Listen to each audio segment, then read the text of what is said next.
Hello everyone and welcome to my channel. Have you ever heard the anime Beastars before but decided to skip it because you thought it is only for furries? Then you are doing a disservice to yourself. Beastars is not solely targeted for furries or people attracted with anthropomorphic characters. I for one watched this anime without even any knowledge of furries beforehand. Even after finishing season 2, I didn't gain any craving for fiction stories of humanoid animals. Beastars is a great anime and a good example of a high school drama mixed with tension and romance. Since I'm recommending this anime, I'll keep this review spoiler-free, so please don't leave spoilers in the comment section. Thank you. So let's get started. Have you already watched the movie Zootopia before? If yes, then that's good. Because Zootopia and Beastars have identical setting. Animals in both stories live and act like humans. But the world of Beastars is much wider and deeper than Zootopia. In Beastars, the issue of herbivore against the carnivores is much more serious and impactful than Zootopia. The story of Beastars center on Legosi, a big gray wolf with an introvert personality. He is a silent guy that helps as a prop member in the drama club. One day, a member of their club got eaten by a carnivore. With a murderer on the loose, the herbivore students guarded up against the carnivore students, making prejudice and conflicts arise in the school. And just in the same time, Legosi fall in love with the sole member of the gardening club, the dwarf rabbit Haru. Well, if Legosi truly loves Haru, he should be able to transcend the barrier of their race and follow his heart.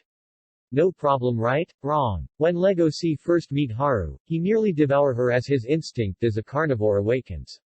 With nearly killing a herbivore during the time everyone is suspicious on each other, Legosi struggles to determine if he really loves Haru or it is just a predator's instinct eyeing their prey.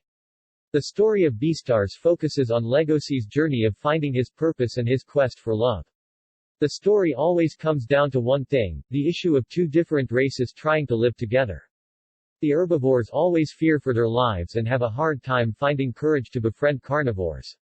The carnivores on the other hand fear that they may lose themselves to their animalistic side and become a criminal. And yet the anime show us how characters like Legosi tries to overcome this barrier for the sake of love and friendship. It is actually relatable when it comes to real life. The story is also well paced. It always starts with a campy good vibes school life until it suddenly grabs you with mystery, thriller, and cliffhanger. So for the story of Beastars, I'm giving it a rating of 9/10. The only reason why I didn't give it a perfect 10 is because I still don't know how the story will end. The manga already ended for a long while now and I don't plan to read it. I believe that a season 3 will come in the near future, so I'll wait for it instead. If I like the ending, then I'll raise the score of the story into perfect 10. So let's talk about Legosi first. Legosi is one of the unique main characters I came across in anime. While he is having an existential crisis throughout the show, he displays courage when the right time is needed and understanding to others, both herbivores and carnivores. But Legosi have downside as well. He becomes a pervert and obsessive guy when it comes to Haru. Although he still managed to gain friends despite being a wallflower, Legosi is weird. Many people around him points it out. Repeatedly. He do and say things out of nowhere that caught others off guard, especially his drama club senior Lewis. This trait of him makes me laugh and support him as well. This adds more character to Legosi. I can't help but root for this guy. Another major character in the show that drives the story is the Red Deer member of the drama club, Lewis. Lewis is a personification of pride and confidence. He never wants to be seen as a weak deer. He seeks dominance and sometimes control animals around him. This is why seeing Legosi acts timid more than a herbivore pushes Lewis's button. Like Legosi, Lewis also questions his role in their society. His quest takes a different course than Legosi and often endanger himself for the sake of dominance. Despite having opposite personalities, Lewis and Legosi finds understanding and respect with each other. No boys love here, folks. There are many more interesting characters in this show that I won't be able to discuss in a short video. So for the characters of Beastars, I'll give it a rating of 9/10. I honestly didn't find any annoying character in the show. It also have an interesting villain in season 2. The only minus I could give is the school's security guard Rokume. Seriously, I don't know what is the role of this character. She even failed her job as a security guard.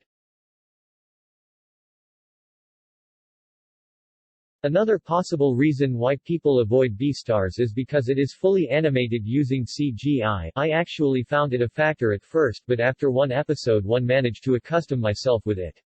In fact, I find the CGI in Beastars the best one compared to the other fully CGI anime like Berserk.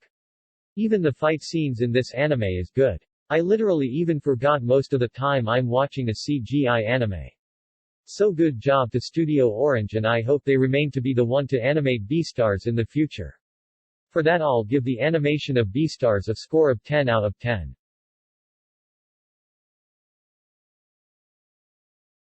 The music in Beastars is where I find it somewhat lacking, especially in the background music area. I don't know if they intended it, but I'm fine with it anyway. The opening of Season 1 is the best music of the show for me. It was also made using stop-motion animation, which added more charm with it. The voice acting of the cast is great and you can feel the emotion of the characters. So kudos to the voice cast. For that, I'm giving the music section of Beastars a score of 6 out of 10.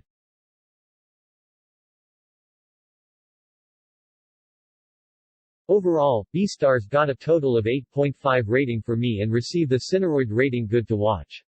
Furries not required. Honestly think that episode 2 of season 1 is the most critical part of whether you would like to continue to the show or not. Yeah, it might be a furry bait, but I honestly recommend to watch this show up until episode 4. And if you still not finding yourself enjoying the show after episode 4, then I respect your decision to stop the show. Nevertheless, I'm looking forward for the show to get a new season and hopefully some of you as well. Thanks for watching this video and please subscribe to my channel. See you next time.